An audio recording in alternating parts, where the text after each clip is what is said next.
السلام عليكم ورحمة الله تعالى وبركاته. أحبتي في الله، مرحبا بكم في برنامجكم مع صحابي في حلقته السادسة، وإن شاء الله تعالى هذه الحلقة ستكون مع الخليفة عثمان بن عفان رضي الله عنه الملقب بذي النورين. فلا تنسوا الاشتراك في القناة وتفعيل زر الجرس لتتوصلوا بالجديد، وساندونا بمشاركتكم هذه الحلقات مع أصدقائكم وأحبابكم لتعم الفائدة ويعم الأجر. والسلام عليكم، أخوكم يوسف.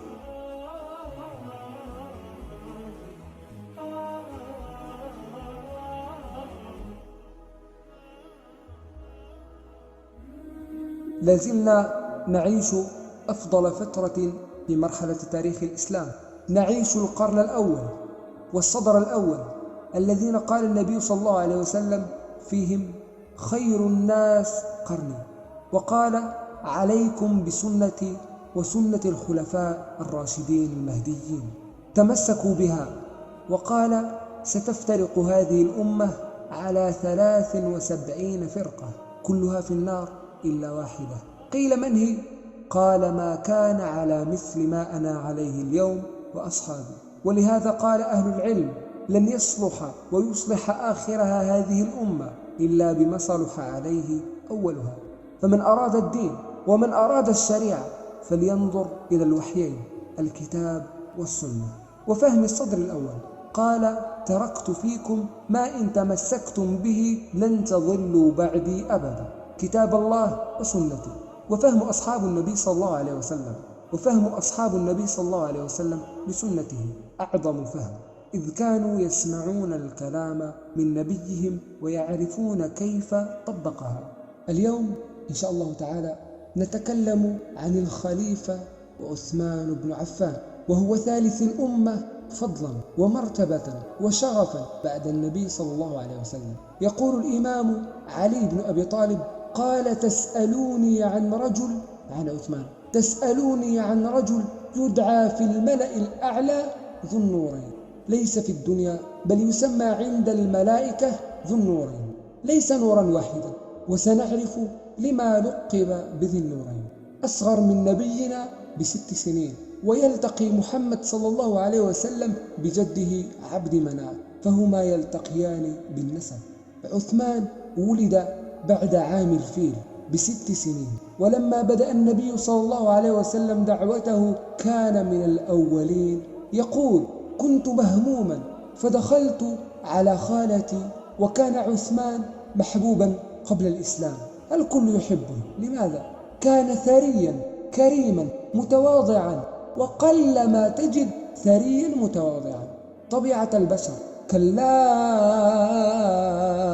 إن الإنسان ليطغى أن رآه استغنى. إذا استغنى تكبر. عثمان قبل الإسلام، عثمان كان في الجاهلية غنيا ثريا متواضعا، ولهذا أحبه أهل قريش، حتى أن الأمة كانت تغني لولدها وتقول: أحبك الناس كما تحب قريش عثمان. كانت تتغنى مع أولادها ويتغنون بحب قريش لعثمان، محبوبا بخلقه وتواضعه وسخائه. دخل وهو مهموما على خالد فوجدها فرحا. قال: ما لك؟ قالت: أو ما سمعت بالخبر؟ قال: وما الخبر؟ قالت: نبي بعثه الله. ماذا؟ نبي بعثه الله؟ قالت: نعم، يدعو لعبادة الله وينهى عن عبادة ما دونه من الأصنام. قال: هل الخبر صحيح؟ قالت: نعم. خرج يسأل ما قصة هذا النبي، فوجد أبا بكر صاحبه، والدعوة سر، فقال: يا أبا بكر، سمعت بالخبر؟ قال: ما الخبر؟ قال: يقولون نبي بعث. قال: نعم. قال: ومن هو؟ قال: النبي الصادق. قال: النبي الصادق الأمين عليه الصلاة والسلام. قال: أو أمنت يا أبا بكر؟ قال: نعم، فوالله لا يقول إلا الحق، تعال معي. فدخل عثمان مع من؟ مع أبي بكر، وأغلب السابقين على يد أبي بكر، فأدخله بيديه على رسول الله صلى الله عليه وسلم. قال: يا رسول الله، هذا عثمان. يقول عثمان: ما إن رأيت النبي وامتلأت عيناي به وسمعت مقالته حتى استرحت له وصدقت رسالته وآمنت به وقلت: أشهد أن لا إله إلا الله وأنك رسول الله. الله. أفمن شرح الله صدره للإسلام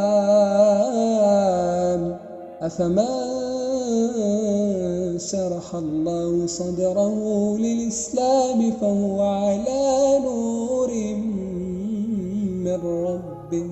أرجوكم إخواني وأخواتي في الله، لو سمحتم كلما ذكرت اسم النبي صلى الله عليه وسلم فصلوا عليه، ومن صلى على النبي 10 حلت له الشفاعة يوم القيامة. سنصلي عليه أكثر من 10 في كل حلقة إن شاء الله تعالى. النبي عليه الصلاة والسلام أوذي أذى شديدا في بداية الدعوة، ومن الأذى كان للنبي صلى الله عليه وسلم عم اسمه أبو لهب. أبو لهب رجل أحول وضيء الوجه ذو غذيرتين يمشي وراء النبي صلى الله عليه وسلم، والنبي يدخل على الخيام خيمة خيمة، أبو بكر أمامه يفتح الخيمة يتأكد ليس هناك شر، ثم يدخل النبي، فلما يدخل يقول: يا أيها الناس قولوا لا إله إلا الله تفلحوا، يا أيها الناس قولوا لا إله إلا الله تفلحوا، من يبلغ دعوة ربي فإن قريشا منعتني أبلغ دعوة ربي. أول ما يطلع يدخل من؟ يدخل عمه. انظروا إلى الخبث، منعتموه في قريش، اتركوه، دعوه يبلغ الأمم. يدخل عمه في نفس الخيمة فيقول للناس: أنا عمه، أنا فلان ابن فلان عم هذا الرجل، وهو مجنون. كل الأنبياء قالوا عنهم مجانين، قال: إنه مجنون، إنه ابن أخي لا عليكم منه، حتى أنزل الله: تبت يدا أبي لهب وتب، ما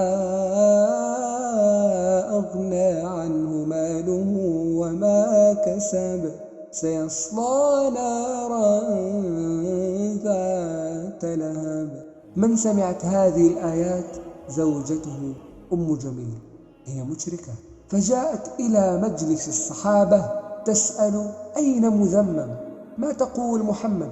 تقول: أين مذمم؟ تسميه مذمم. صرف الله لسانها عن اسم نبينا صلى الله عليه وسلم. أين مذمم؟ وهو أمامها وهي لا تراه، أعمى الله بصرها، والصحابة يستغربون أمامها وتسأل عنه، مجنونة؟ تقول: أين مذمم؟ وبيدها صخرة. قالوا: وما تريدين منه؟ تقول: لئن رأيته لأضربن له بهذا الحجر، كيف يهجأ زوجي؟ الغبية تظن هجاء، هذا كلام الله، كيف يهجو زوجي؟ فأنزل الله: وامرأته حمالة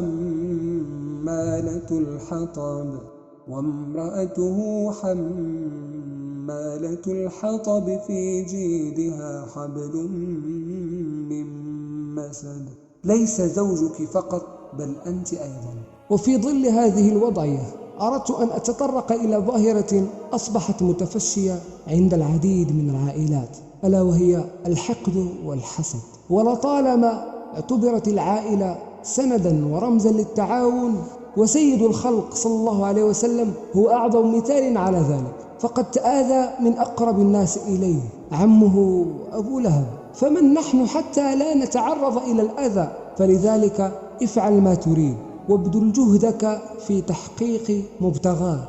نعود إلى موضوعنا. لأبي لهب ولد اسمه عتبة ابن عم النبي صلى الله عليه وسلم، ابن أبو لهب، متزوج بنت الرسول صلى الله عليه وسلم، اسمها رقية قبل الإسلام.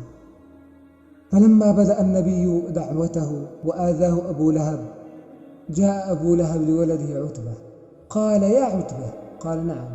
قال: طلق رقية. ماذا؟ طلق رقية إذاء لرسول الله. طيب، ما شأن ابنته؟ لم تؤذونه في ابنته؟ ليس هناك رحمة. وإذا برقية تطلق وترجع إلى بيت أبيها. وتخيلوا الهم الذي نزل على رسول الله.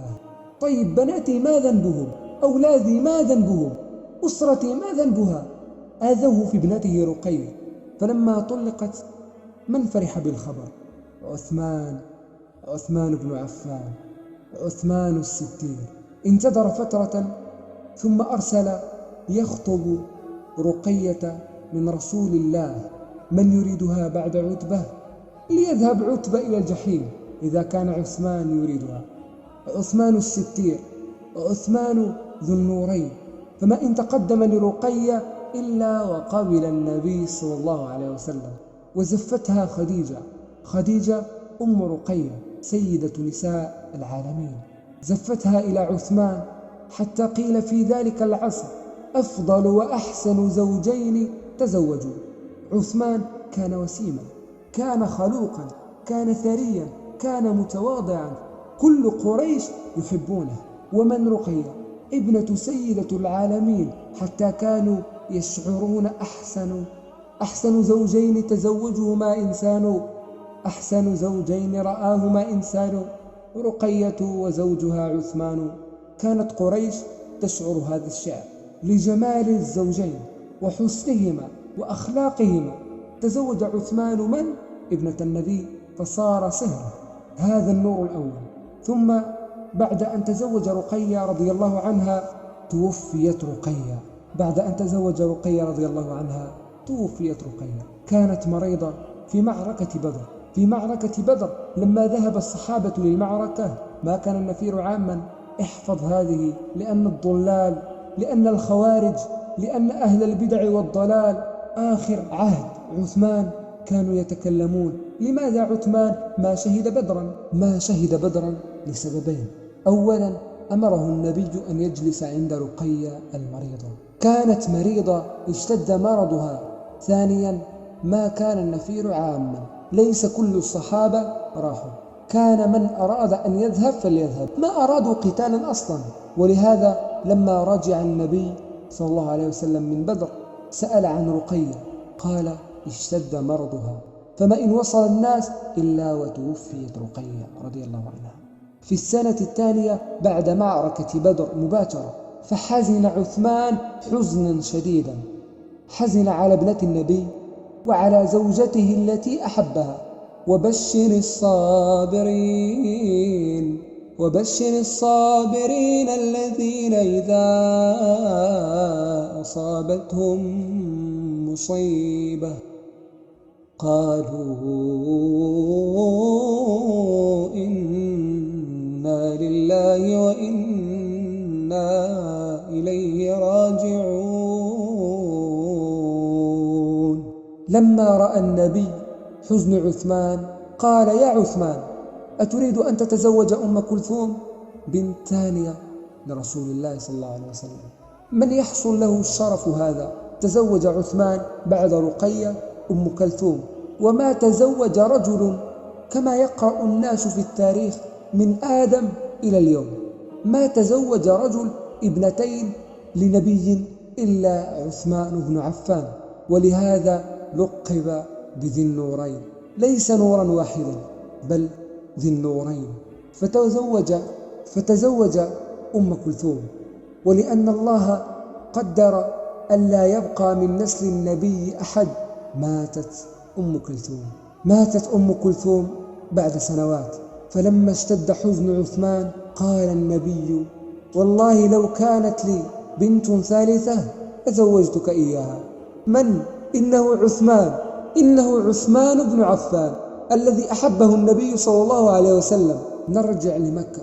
اشتد الأذى مع أن عثمان سيد من سادات قومه، لكن عمه الحكم آذاه عذبه، لكنه صبر لله جل وعلا.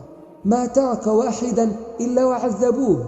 إذا سيد القوم محمد صلى الله عليه وسلم عذب، خنق، ضرب، فما بالكم بعثمان؟ لما اشتد أذى قريش لعثمان أخذ زوجته رقية وهاجر. أول هجرة من هاجر فيها؟ عثمان إلى أين؟ إلى الحبشة. لما أنزل الله عز وجل في الصحابة الذين يعذبون، انظر ماذا أنزل الله فيهم. تخيل وضع الصحابة: بلال يجر، عمار أمه وأبوه يضرب أمامه حتى قتلت أمه وأبوه أمام عينيه، خباب تنزع ملابسه ويوضع على الجمر، والنساء أيضا يضرب في الشمس الحارة. فأنزل الله عز وجل على هؤلاء المستضعفين: قل يا عبادي الذين آمنوا اتقوا ربكم، قل يا عبادي الذين آمنوا اتقوا ربكم للذين أحسنوا في هذه الدنيا حسنة وأرض الله واسعة إنما يوفى الصابرون أجرهم بغير حساب. فهم عثمان أن الله يشير إليهم بالخروج. وبعد مدة عاد عثمان وأخذ يصبر مع النبي صلى الله عليه وسلم حتى صارت الهجرة إلى المدينة، وبدأ عثمان ينفق أمواله في سبيل الله. كلما طلب النبي طلبا، وكان تاجرا ثريا ليساعد الدعوة والجهاد. كان عثمان رضي الله عنه من أوائل الناس الذين يجهزون الجيوش، حتى جاء اليوم الذي ما استطاع أحد أن يجهز الجيش، يسمى العسرة. في أي سنة؟ في السنة 10، أي معركة ثبوك. ثبوك في آخر عهد النبي. كم واحد من الصحابة جاءوا للقتال؟ 30,000. في بدر كانوا 314. في ثبوك صار 30,000. من يجهزهم؟ فقام النبي للصحابة: من يجهز جيش العسرة وله الجنة. فقام عمر بنصف ماله، وقام أبو بكر بكل ماله لكن لديهم القليل، وقام عبد الرحمن بن عوف بنصف ماله وهو تاجر، لكن الحاجة أكبر بكثير من هذه الأموال. ماذا نفعل؟ ماذا نصنع؟ فإذا بعثمان يأتي ب100 ناقة بأقتابها وأحلاسها بكل ما فيها، فتبرع بها. فقال النبي: من يجهز جيش العسرة وله الجنة؟ فجاء عثمان ب100 ثانية، والنبي ينادي: جاء عثمان بالثالثة والرابعة والخامسة، حتى أوصلها ل1000 ناقة بأقتابها وأحلاسها و60 فرس، وجاء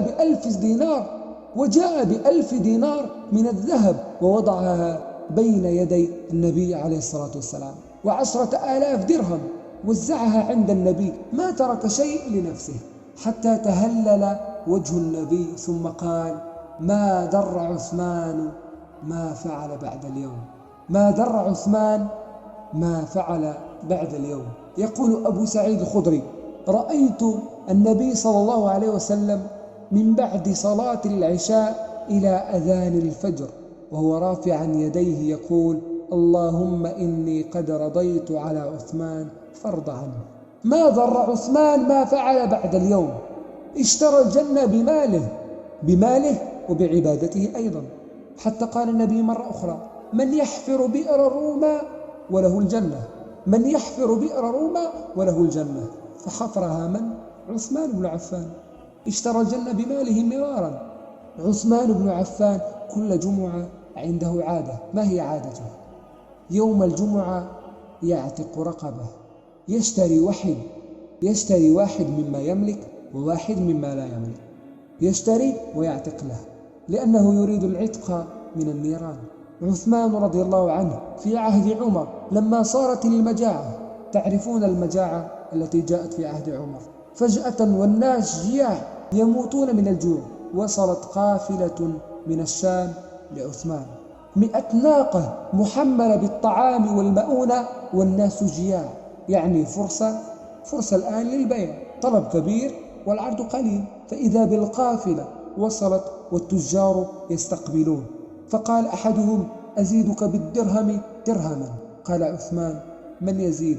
فقال أحدهم: بالدرهم درهمين. فقال عثمان: من يزيد؟ لا أحد يتكلم. فقال عثمان: أنا سأعطيها لمن يعطيني بالدرهم 10 دراهم. فرجع التجار قالوا من يعطيك بالدرهم 10 دراهم، يعني 1000%، من يفعلها؟ قال عندي من يفعلها. قالوا من؟ قال إنه الله. فإذا به يجمع الفقراء ويقول لهم هذه القافلة بما حملت وهبتها لله جل جلاله، هذه القافلة بما حملت وهبتها لله جل جلاله. وإذا بالفقراء يتقاسمون الطعام وما أخذ منهم درهم ولا درهمين لأنه أرادها لله جل وعلا. النبي صلى الله عليه وسلم جالس، طرق الباب، أبو هريرة عند الباب. دخل أبو هريرة فقال يا رسول الله أبو بكر يستأذنك بالدخول. قال ائذن له وبشره بالجنة. الله أكبر. يدخل أبو بكر مبشر بالجنة. بعد ذلك يطرق الباب فيقول أبو هريرة وهو واقف عند الباب يا رسول الله إنه عمر. قال ائذن له وبشره بالجنة. فدخل عمر. ثالث يدخل أبو هريرة يقول يا رسول الله إنه عثمان. قال ائذن له وبشره بالجنة وعلى بلوى تصيبه. وما أعظم بلوى عثمان. دخل عثمان إلى النبي وهو يعلم أنه لا يموت كغير الناس، سيكون لموتته قصة وسيختلف الناس في عثمان، وانتظر المصيبة الموعودة. عثمان يوم من الأيام يأتيه النبي فيقول له يا عثمان إن الله سيلبسك قميصا فلا تنزعه حتى ينزعه الله منك، والقميص هو الخلافة. يعني الله يعطيك شيء، مهمة ومسؤولية لا تخلع منها إلا إذا فعلها الله، يعني إذا أخذها الله منه. وكان ينتظر ما هو القميص وما هي المهمة التي يتحمل إياها. مرة ثانية تقول عائشة كان النبي صلى الله عليه وسلم جالسا عندي مستلقيا شيئا من فخذه طالع، فدخل أبو بكر فجلس عنده، ثم طرق الباب عمر فأذن له وجلس، ثم لما طرق الباب عثمان اعتدل النبي وغطى فخذه وجلس. الصحابة لا يفوتهم شيء. قالت عائشة رضي الله عنها دخل أبو بكر ودخل عمر وما اعتدلت وما غطيت الشيء اليسير من فخذك، لماذا لما دخل عثمان اعتدلت وغطيت؟ فقال يا عائشة ألا أستحيي من رجل تستحيي منه الملائكة؟ ألا أستحيي من رجل تستحيي منه الملائكة؟ الله أكبر. الملائكة تستحيي من عثمان بن عفان. أعتذر إخواني وأخواتي في الله، سأضطر لكي أقوم بجزء ثاني، ولأول مرة سأفعلها، لكن صراحة الكلام عن عثمان رضي الله عنه لا ينتهي. انتظروا الجزء الثاني أحبتي، ولا تنسوا أن تشتركوا في القناة وتفعلوا زر الجرس لتتوصلوا بالجديد، وساندونا بمشاركتكم وتعليقاتكم، وأرسلوها لأحبابكم وأصحابكم لتعم الفائدة ويعم الأجر. كان معكم أخوكم يوسف. السلام عليكم ورحمة الله تعالى وبركاته.